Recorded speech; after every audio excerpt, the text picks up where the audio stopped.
Hello students, आप सभी का मेरे यूट्यूब चैनल RSS2 क्लासेस में स्वागत है। इस वीडियो में हम बीएससी फाइनल ईयर के टॉपिक्स श्रांति प्रभाव, रिलैक्सेशन इफेक्ट के बारे में डिटेल से देखने वाले हैं। तो श्रांति प्रभाव देखने से पहले हम देखते हैं इलेक्ट्रिसिटी के फ्लो के आधार पर विलयन के प्रकार। जो हमारा विलयन या सॉल्यूशन होता है वो विद्युत धारा के प्रवाह के आधार पर दो प्रकार का होता है। एक है विद्युत अपघट्य और दूसरा है विद्युत अनअपघट्य। विद्युत अपघट्य विलयन को हम इलेक्ट्रोलाइट सॉल्यूशन के नाम से जानते हैं और विद्युत अनअपघट्य विलयन को हम नॉन इलेक्ट्रोलाइट सॉल्यूशन के नाम से जानते हैं। तो पहले देखते हैं विद्युत अपघट्य विलयन क्या होता है। विद्युत अपघट्य विलयन एक ऐसा पदार्थ या ऐसा विलयन होता है जिसमें इलेक्ट्रिसिटी का फ्लो आसानी से होता है, जिसमें विद्युत धारा का प्रवाह आसानी से होता है। एग्जाम्पल के लिए है NaCl, KCl एंड HCl। ये सारे क्या होते हैं, चार्ज वाले सॉल्यूशन होते हैं जिसमें पॉजिटिव और नेगेटिव चार्जेस पाए जाते हैं। तो इसमें इलेक्ट्रिसिटी का फ्लो आसानी से होता है, इसलिए ये सारे क्या हो जाएंगे, आपके विद्युत अपघट्य सॉल्यूशन होंगे। उसी तरह से है हमारा दूसरा वाला विद्युत अनअपघट्य सॉल्यूशन, जिसको हम नॉन इलेक्ट्रोलाइट सॉल्यूशन के नाम से भी जानते हैं। ये क्या होते हैं, ऐसे विलयन जिसमें विद्युत धारा का प्रवाह क्या नहीं होता, इसमें विद्युत धारा का प्रवाह नहीं होता, तो इसको हम नॉन इलेक्ट्रोलाइट सॉल्यूशन के नाम से भी जानते हैं। एग्जाम्पल के लिए है यूरिया, ग्लूकोज, शुगर, ये सारे क्या है, विद्युत अनअपघट्य सॉल्यूशन है। तो चलिए स्टूडेंट्स, अब हम देखते हैं श्रांति प्रभाव के बारे में।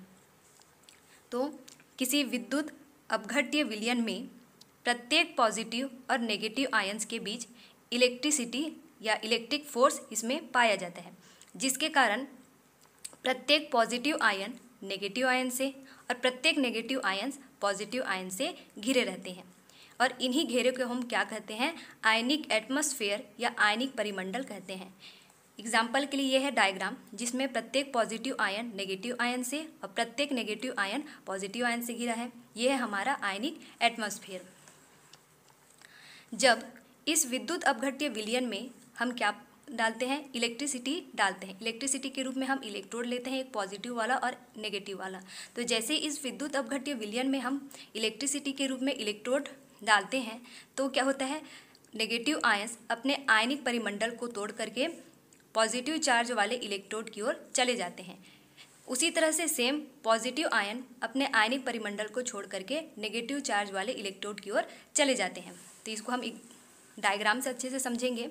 यहाँ पर क्या है, जो हम लोग का नेगेटिव आयन वाले जो परिमंडल था या एटमॉस्फेयर था, उसमें जब हम लोग क्या किए, बाहर से इलेक्ट्रिसिटी डाले, इलेक्ट्रिसिटी के रूप में इसमें पॉजिटिव इलेक्ट्रोड डाले, तो ये जितने नेगेटिव चार्ज हैं वो पॉजिटिव आयन वाले इलेक्ट्रोड की ओर चले जाते हैं।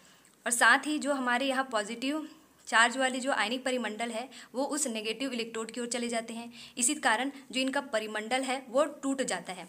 तो यहाँ पर बोला गया है ओल्ड एटमॉस्फेयर ब्रेक। यहाँ पर क्या हुआ है, आयनिक परिमंडल नष्ट हो गया है।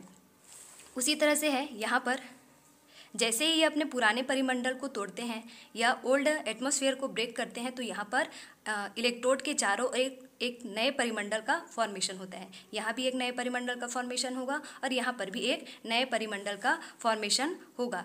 इस प्रकार से पुराने परिमंडल के टूटने अर्थात ओल्ड एटमॉस्फेयर के टूटने और नए परिमंडल के बनने के बीच समय अंतराल या टाइम ड्यूरेशन को ही हम क्या कहते हैं, श्रांति काल या रिलैक्सेशन टाइम कहते हैं। ठीक, इसमें क्या बोला गया है, जो हमारा एटमॉस्फेयर है, ठीक, ये ओल्ड वाला था और ये न्यू वाला है।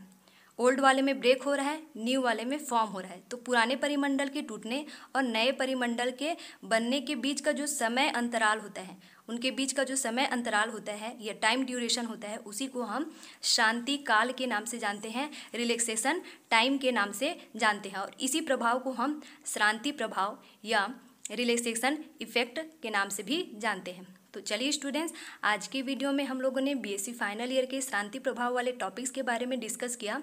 नेक्स्ट वीडियो में हम इसके नए टॉपिक को डिस्कस करेंगे। यदि चैनल पर नए आए हों तो लाइक, सब्सक्राइब और शेयर जरूर